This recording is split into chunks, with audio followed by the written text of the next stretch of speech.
성경의 파노라마를 하신 분들은 잘 아시겠지만 창세기 안에는 굉장히 중요하게 다루는 네 가지 사건이 있습니다. 바로 창조, 그리고 타락, 그리고 바벨탑 사건, 그리고 오늘 우리가 읽은 이 노아와 노아의 홍수에 관한 이야기가 등장하게 됩니다. 이 노아의 홍수가 창세기 안에서 굉장히 중요한 의미가 되어지는 것은 우리의 구원에 대해서 굉장히 진지하게, 그리고 구원의 본질이 무엇인가를 볼 수 있는 굉장히 중요한 사건이 되어지기도 하고, 또 과학적으로나 역사적으로 볼 때도 굉장한 중요한 의미가 있기 때문에 그렇습니다. 창조론자들을 좀 구분해 본다면은 한 두 가지로 크게 구분해 볼 수가 있습니다. 지구의 나이가 6,000년 정도 되었다라고 보는 젊은 지구론자들이 있고, 또 그보다는 훨씬 더 오래되었다고 그렇게 보고 또 믿는 그런 분들이 또한 계십니다. 이 젊은 지구론을 주장하시는, 그러니까 다시 말해서 지구가 한 6,000 정도 되는 이 시기에 갑작스러운 홍수로 인해서 모든 것들이 다 멸했던 시기가 있었다라고 보는 분들은 그 증거로 미국에 있는 그랜드 캐니언을 듭니다. 저는 가보진 않았습니다만 사진을 보면은 굉장히 깊고 그리고 굉장히 가파른 협곡들이 그렇게 쭉 늘어서 있는 것들을 보게 됩니다. 굉장히 온 지구를 덮었던 이 물이 한순간에 빠져나가면서 그같이 협곡을 만들고, 그리고 미처 빠져나가지 못한 물들이 고원 위에 큰 호수를 형성해서 지금의 이런 형태가 되었다라고 그렇게 과학자들이 얘기를 합니다. 반대로 젊은 지구론자들과는 반대로 지구는 훨씬 더 오래되었다, 이렇게 얘기하는 분들도 동일하게 그랜드 캐니언을 증거로 내세웁니다. 뭐 좀 굉장히 복잡한 내용이긴 합니다만 제가 간단하게 정리하면은 이런 내용입니다. 온 지구가 덮였던 물이 일시에 한 곳으로 흘러갔다면은 협곡이, 그러니까 협곡의 좌우면들이 분명히 대칭을 이루고 직선을 보여야 되는데 그렇게 모양이 되어 있지 않다라는 것이에요.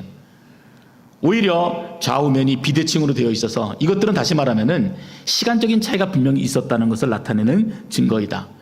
그리고 그랜드 캐니언 안에 보이면은 굉장히 많은 구불구불 꼭 뱀같이 구부러진 이런 협곡들과 강들을 만나게 되는데, 그것은 오랜 시간 동안 그렇게 천천히 만들어진 것이라는 증거라는 것입니다. 뭐 어느 쪽이 더 맞는 이야기인지는 제가 과학적인 지식이 없어서 잘은 알 수는 없지만, 여러분 성경이 이 노아의 홍수에 대해서 말하고 있는 바는 여러분 무엇이라고 생각하십니까? 어떤 의미가 있을까요? 그냥 단지 하나님이 진노하시고 세상을 쓸어버리셨다 하는 이런 이야기 말고, 정말 그 노아의 홍수를 통해서 우리에게 들려주고자 하시는 하나님의 음성이 무엇이라고 생각하십니까? 이 노아의 홍수는 세상에 가득한 죄악을 심판하셨던 하나님의 진노입니다. 그리고 그 결과로 인해서 노아의 홍수 이전에는 인간들의 수명이 한 900세 가까이 이렇게 전후로 살았는데, 그 이후로는 100세 전후로 줄고, 또 홍수 이전에는 사람들이 주로 채식을 하고 있었는데 노아의 홍수 이후로부터 육식을 먹게 되었다라는 기록이 함께 있습니다. 이것이 우리가 알고 있는 사실은 노아의 홍수에 대한 전부라고 할 수가 있습니다. 창세기 5장에 보면은 이 노아에 대한 이야기가 아주 자세하게 기록되어 있죠. 지난주에도 잠시 말씀을 드렸던 것처럼 이 노아는 아담의 10대 손입니다. 아담과 하와가 창조된 지 1056년 되던 해에 태어난 것으로 그렇게 봅니다. 그리고 앞서도 잠깐 말씀드렸던 것처럼 이 땅이 하나님 보시기에 그대로 둘 수 없을 정도로 죄가 가득했고, 또 다른 그 어떤 방법으로는 해결할 수 없는 지경에 이르렀기 때문에 하나님께서 물로 심판하시고자 결정한 것입니다.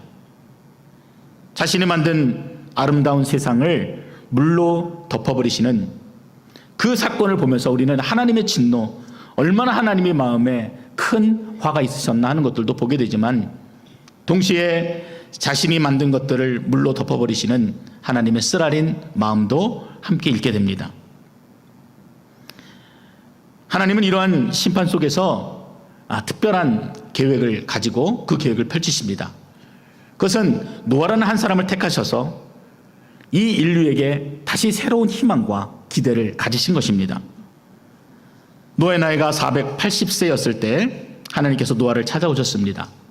그리고 노아에게 세상을 물로 심판하시겠다 이렇게 말씀하시고 노아의 가족들과 그리고 동물들이 생존할 수 있도록 방주, 굉장히 큰 배를 만들라고 명령을 하십니다.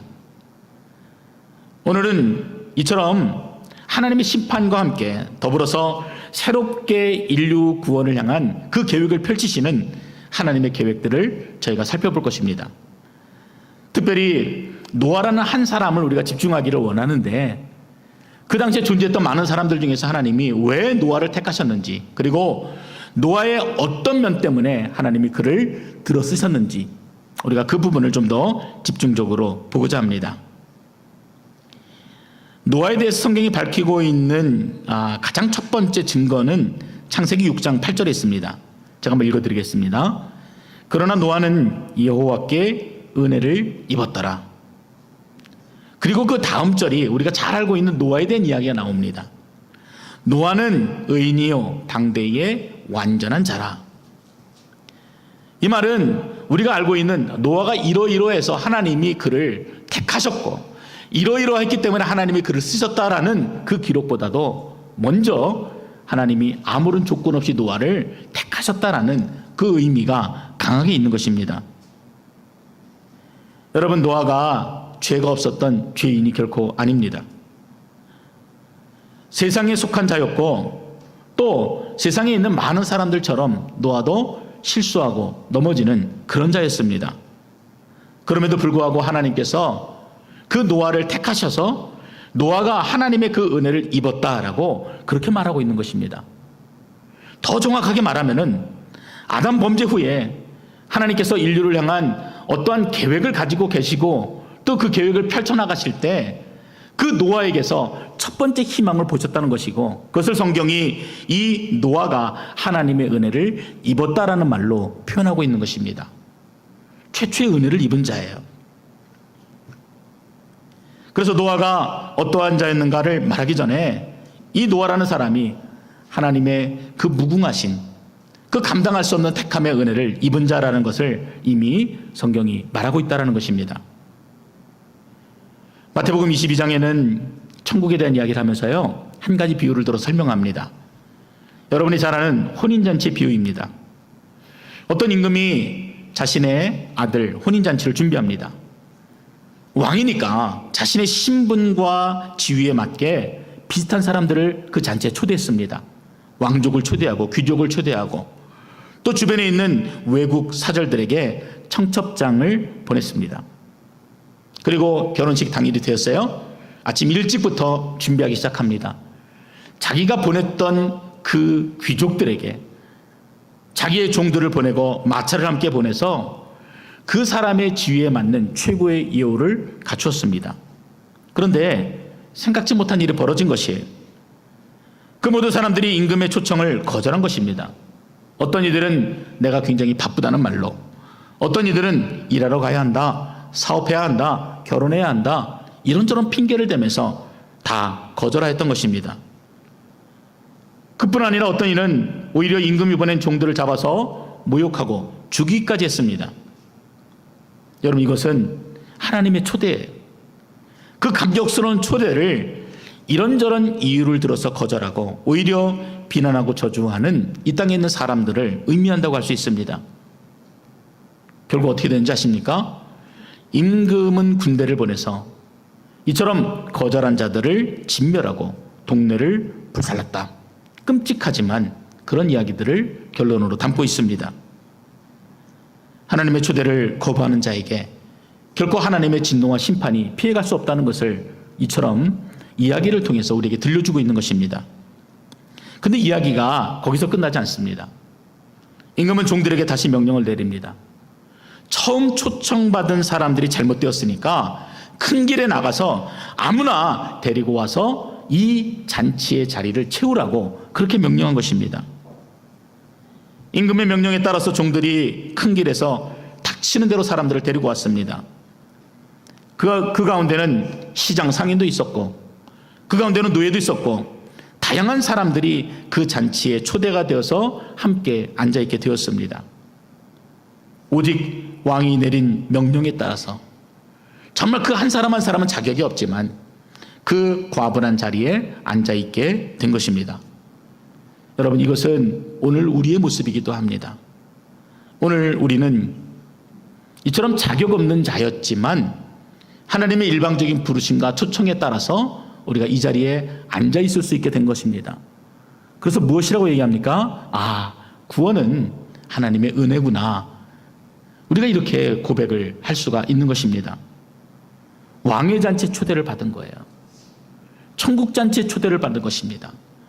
무엇인가 내게 자격이 있어서, 무엇인가 내가 택함을 받을 이유가 있어서가 아니라 아무것도 없음에도 불구하고, 그럼에도 불구하고 하나님이 택해 주셔서 우리가 이 자리에 앉아있기 때문에 내가 그냥 이 자리에서 함께 예배한다는 것만으로도 내 안에 무엇과도 바꿀 수 없는 큰 기쁨과 영광이 되어지는 것입니다.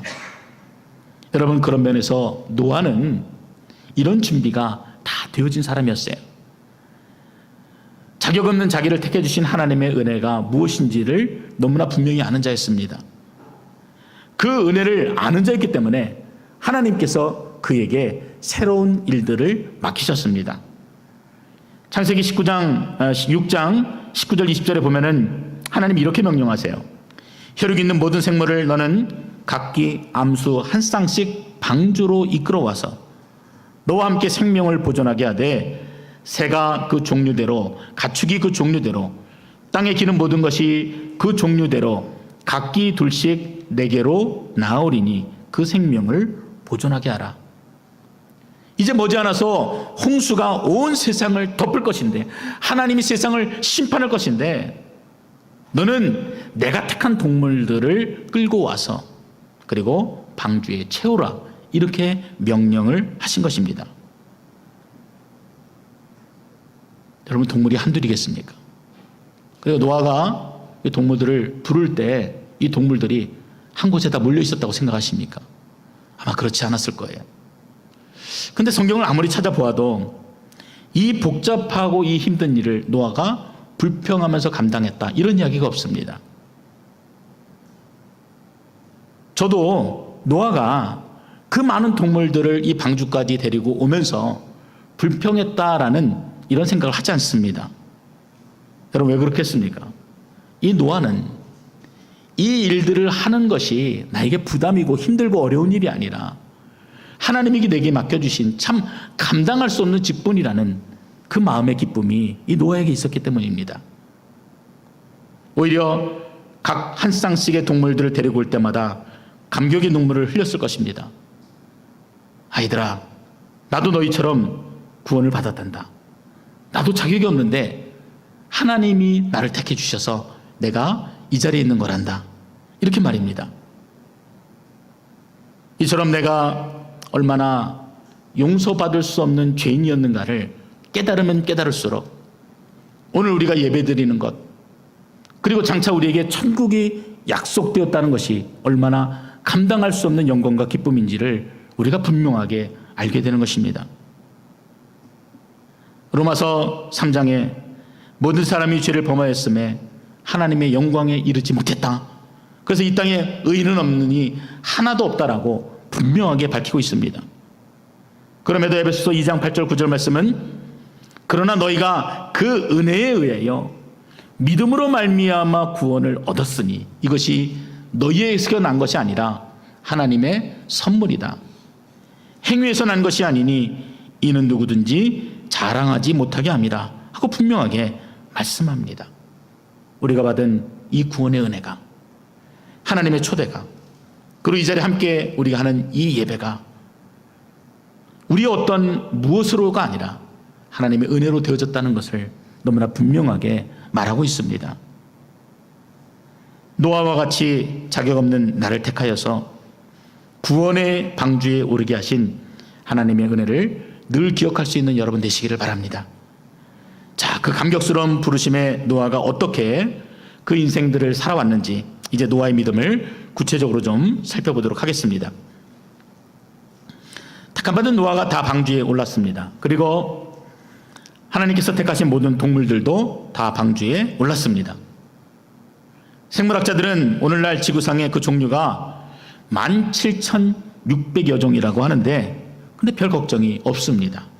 방주의 규모가 오늘날의 대형 선박 규모였기 때문입니다.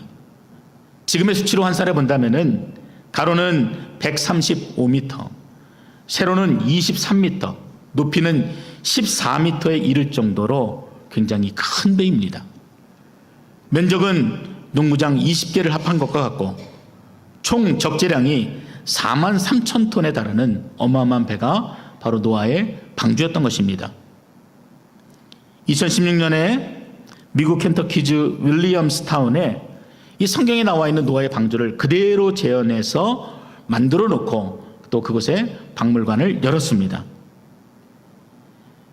현대 선박 제조 기술을 총동원해서 열심히 쉬지 않고 만들었는데 그 기간이 무려 6년이 걸렸습니다.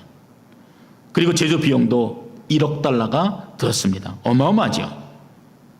근데 여러분 상상해 보십시오. 지금이 아니라 5,000년 전에 노아와 그 기술이 없었던 노아의 가족들이 이 배를 만들었다고 상상해 보시기 바랍니다. 기껏 만들어 놓으면 옆에서 망쳐놓고 잘했다고 뒤에 가서 보면 분명 삐뚤빼뚤 다시 만들고 뭐 이런 일들이 계속 반복이 되었을 것입니다. 그뿐 아닙니다.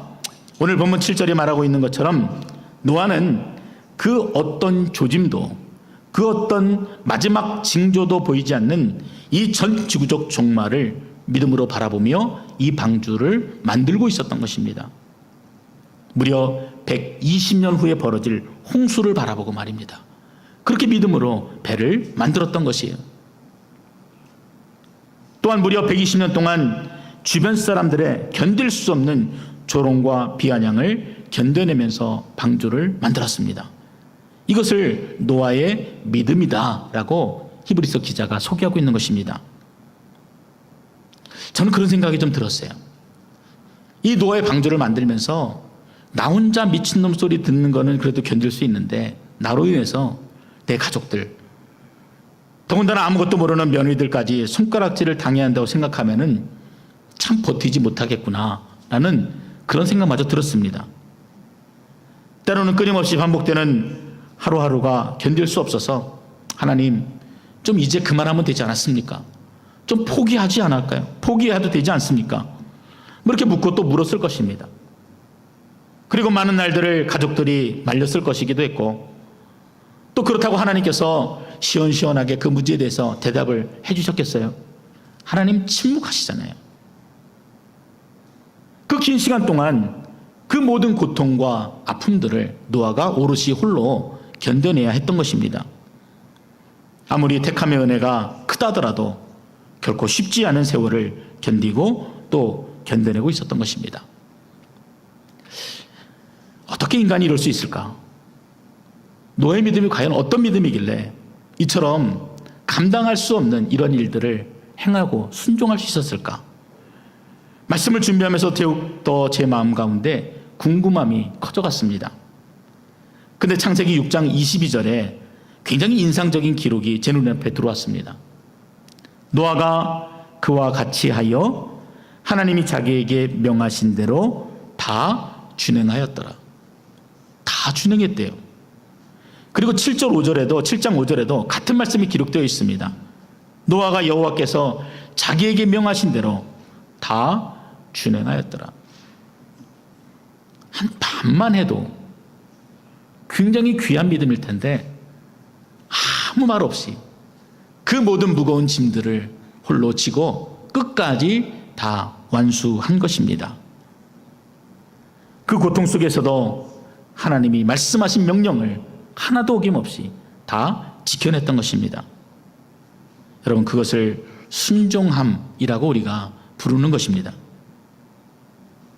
오늘 본문의 히브리서 말씀을 같이 옆에다 곁들여 보면은 이 노아가 주님 앞에 순종할 때, 하나님 앞에 순종할 때, 그래서 그 모든 것들을 다 이루기까지 경외함으로 했다라는 그런 내용까지 덧붙여 놓았습니다.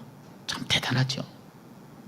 그 말도 안 되는 일을 하면서, 그 비난을 받으면서, 견딜 수 없는 고통을 참아내면서 다 이루고 그것도 경외함으로 순종했다라는 것을 노아의 믿음으로 말하고 있다는 것입니다. 우리는 히브리서 11장에서 소개하는 이처럼 감당할 수 없는 믿음의 선배들을 살펴보면서 참 대단하다, 우리가 참 느끼게 됩니다. 어떻게 그럴 수 있을까 하는 이런 마음도 솔직히 가지게 됩니다. 그러므로 마음 한편에 그래, 이 사람은 그럴 수 있지만 나는 못해 라는 이런 마음도 가지게 되는 것이 솔직한 우리들의 마음입니다. 그래서 제가 히브리서 말씀을 여러분과 함께 살펴보면서 이 당시 사람이 가졌던 상황과 형편이 아니라 오늘 우리들의 상황과 형편 속에서 이 말씀들을 어떻게 적용하고 실천할지를 계속해서 나누고 있기도 합니다. 하나님이 나에게 오늘 이 메시지를 통해서 들려주시는 음성이 무엇일까? 무엇을 나에게 순종케 하시고 무엇을 나에게 끝까지 감당케 하시고 믿음으로 걸어가게 하실까 하는 질문들을 우리 스스로가 던져보지 않는다면 이것은 그냥 5,000년 전에 나와는 다른 노아라고 한 사람이 한 일로 그냥 그렇게 국한되어 버리기 때문입니다. 첫 번째로 노아의 믿음은 눈으로 보고 이해하여서 받아들이는 그런 믿음이 아니었습니다. 여러분, 노아가 지금 만들고 있는 방주는 전에 누가 만들었던 방주입니까? 아니면은 어디 박물관에 가서 좀 보았던 것을 그대로 다시 재현하여서 다시 만드는 방주입니까? 그렇지 않습니다. 본 적도 없고 들은 적도 없고 세상에 그 누구도 만들어 본 적이 없는 그러한 배를 만들고 있습니다. 만들면서도요, 얼마나 오랫동안 만들어야 되는지 감도 잡히지 않아요. 얼마나 많은 재정을 여기다 쏟아 부어야지만 완성이 되는지도 알 수 없는데 노아가 그 방주를 만들어가고 있습니다. 그것도 경외함으로 방주를 만들어갔다, 그렇게 기록합니다. 요즘 아이들과 대화를 하다 보면은 그래, 어른들 말이니까 내가 이해가 안 돼도 순종해야지, 이런 느낌의 말들을 듣기가 참 어려운 것 같습니다. 그래서 아이들을 설득하고 이해를 시켜야 하는데 아마 청소년기에 있는 자녀를 두신 부모님이라면은 그것이 얼마나 힘든 일인지 너무나 잘 아시리라 생각합니다. 우리가 하나님의 말씀에 순종하지 못하는 이유도 비슷합니다. 우리는 내가 이해되어지는 부분까지만 순종합니다. 그렇게 하려고 해요. 추측이 가능한 부분까지만 내가 믿음으로 걸어가려고 합니다. 합리적이고 이성적인 순종을 요구합니다. 아마 요즘 시대에 아브라함처럼 내 고향 친척 아비의 집을 떠나라 이렇게 말씀하시면은 하나님, 제가 이해될 때까지 저를 좀 설득해 보십시오, 이렇게 우리가 얘기할 수도 있습니다. 그러나 우리가 계속 보게 되는 믿음은 바랄 수 없는 중에 바라고 볼 수 없는데 보는 것이다, 그렇게 나누었습니다. 지금은 도무지 이해할 수도 없는 상황이고 내 경험과 판단으로는 도무지 순종할 수 없는 상황이지만 지금 나를 이 상황을 인도하시는 분이 그 완전하신 하나님이시라는 것을 믿음으로 바라보고 걸어가는 것이에요. 순종하는 것입니다. 나의 불완전함을 보고 따라가는 것이 아니라, 나의 경험에 의해서 내가 판단하는 것이 아니라 하나님의 완전하심을 믿고 또 그분 앞에 모든 것들을 맡기고 내려놓는 것입니다. 바로 그것이 하나님을 경외함으로 따라가는 것입니다.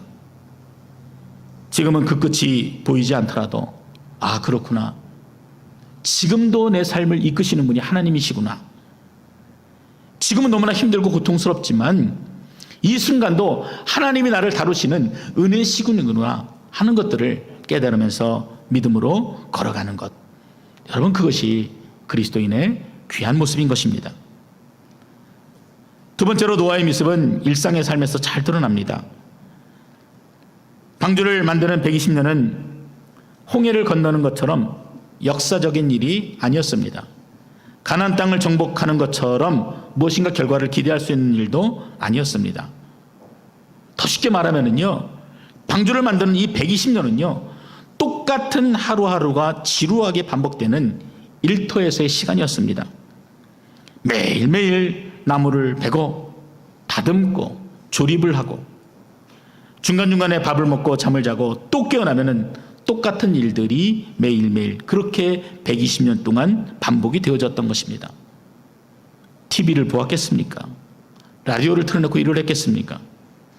축구 같은 개인적인 운동을 즐기며 했겠습니까? 그렇지 않죠. 이 노예에게는 사는 게 일이었고 노는 게 노동이었습니다. 그뿐만 아니라 방주가 거의 완성되었을 때부터는 방주 안에 들어올 동물들을 위해서 먹을 양식을 준비해야 했습니다. 방주가 물 위에 뜬 이후로는 매일매일 동물들의 식사를 준비해야 했고 또 그들이 내놓는 배설물들을 꼬박꼬박 치워야 했습니다. 예를 들어 코끼리는 하루에 200에서 300kg을 먹는다고 합니다. 그 많은 양을 준비했던 것이에요. 또 그 거대한 동물들의 배설물을 1년 동안 치운 것입니다. 며칠 묵혀둘 수도 없었던 것이 성경에 나와 있는 설계도를 보면은 노아의 방주는요, 방수가 잘 되고 그리고 한 곳에 오래 떠 있을 수 있도록 만들어진 배이지 먼 거리를 가거나 장기간 굉장히 편안하게 즐길 수 있는 그런 용도로 만들어진 배가 결코 아니었기 때문입니다. 그렇게 노아는 120년 동안 지루한 반복된 노동을 이어갔던 것입니다. 저는 이 주어진 상황에서 최선을 다하는 노동의 믿음이 굉장히 귀하다고 그렇게 믿습니다. 바로 그 자리가 나를 부르신 자리이기 때문에 그렇습니다. 나를 보내신 자리이기 때문에 그렇습니다. 물론 땀을 흘려야 되고 때로는 지루한 반복의 자리이지만 믿음으로 바라보면 나를 부르신 은혜와 감격의 자리가 우리들의 일터이기 때문에 그렇습니다. 그래서 기도하고 전도하는 일만 영적인 일이고 가치 있고 귀하고 이런 것들이 아니라 우리를 보내신 그 일터에서 수고하고 애쓰는 삶도 그에 못지않게 귀한 일이라는 것을 오늘 노아가 우리에게 들려준다고 생각합니다. 마지막으로 노아의 믿음은 가족을 지키는 믿음이었습니다. 여러분, 부름은요 노아가 받았습니다. 노아의 가족이 받은 것이 아니에요. 노아의 가족들은요 그냥 노아가 받은 그 부르심에 대해서 간접적으로 은혜를 입은 사람들입니다. 노아는 직접 그 콜링을 받았으니까 그 모진 시련과 어려움을 그래도 그나마 극복할 수 있었다 치더라도 가족들은 좀 다르잖아요. 상황이. 아버지의 명령, 남편의 명령에 그 긴 시간을 따르고 순종해 그렇게 긴 시간을 보내왔던 것입니다. 저는 그 중심에 노아가 굉장히 중요한 역할을 했다고 봅니다. 하나님의 심판의 메시지를 끊임없이 전했죠. 세상 사람들에게도 전했지만 가족들을 격려하고 세워서 끝까지 그 믿음의 경주를 감당하는 일에 노아가 분명히 최선을 다했을 것입니다. 사람들에게 미취광이 취급을 받고 가까운 이웃 친척들도 모두 노아를 떠나버렸지만 그럼에도 가족들을 격려하며 가족들을 지켜냈습니다. 큰 아름드리 나무를 베어서 그 먼 거리를 가족들이 끌고 오는 동안에 동네 사람들이 조롱하고 비난하고 때로는 감당할 수 없는 모욕감이 들었지만 그래도 노아가 그 가족들의 마음을 부여잡고 함께 그 일들을 이루어갔던 것입니다. 무려 120년 동안 말입니다. 나 혼자 듣는 것도 힘든데 자녀들까지 함께 그 어려운 일들을 감당할 수 있도록 노아는 그렇게 자녀들을 이끌고 가족들을 이끌었던 것입니다. 때로는 그러지 않았겠어요? 울고불고 매달리면서 이 일을 언제까지 해야 되느냐, 이제 그만하고 싶다. 노아보다도 노아의 자녀들이 더 그렇게 보채을 것입니다. 노아 안에도 분명 당신 계속 이렇게 이런 일 반복하면서 우리 가족들을 어렵게 만들 거면은 당장 이혼합시다. 아마 지금으로 말하면은 분명히 그러고 남을 거라고 생각합니다.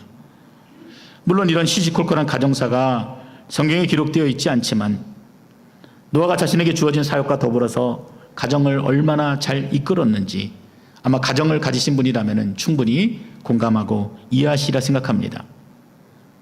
분명 포기하고 싶은 순간이 있었을 거예요. 근데 격려하면서 견뎌낼 수 있도록 그 사랑을 보여주었을 것입니다. 세상이 아니라 하나님을 바라볼 수 있도록 끊임없이 가르치고 또 가르쳤을 것입니다. 그래서 결국 방주가 물 위에 떴을 때 노아의 가족 한 사람도 예외 없이 모든 가족들이 그곳에 머물렀다는 것은 그 긴 시간 동안 노아가 얼마나 수고하고 애쓰고 그 가정을 지키기 위해서 노아가 얼마나 믿음으로 그 길들을 걸어왔는지를 보여주고 있다고 할 수 있습니다. 사랑하는 성도 여러분, 노아의 믿음은 분명 순종의 믿음입니다. 그 순종이 주어진 일터에서 열심히 감당하게 되는 순종으로 나타났고, 가족 사랑으로 나타났고, 그래서 택함 받은 동물들 뿐만 아니라 노아의 가족들까지도 모두 구원받았다는 그 감격의 이야기를 다루고 있는 것입니다. 우리 중에 일터의 감사함을 잃어버린 분이 계십니까? 가족의 화목이 깨어진 분들이 계십니까? 아니면은 끊임없는 세상의 조롱 앞에서 낭망하고 계신 분이 계십니까? 지금은 세상이 우리를 비웃고 조롱하여도 그 마지막 때가 되면은 누가 최종적으로 웃게 되는지 우리는 분명으로 믿음으로 고백하게 되는 것입니다. 노아의 순종의 삶의 자리에서 어떠했는지 여러분 본받으시고 하나님께 칭찬받고 에녹과 더불어서 노아처럼 하나님과 동행했다 평가받는 저와 여러분이 되실 수 있기를 주님의 이름으로 축원드립니다.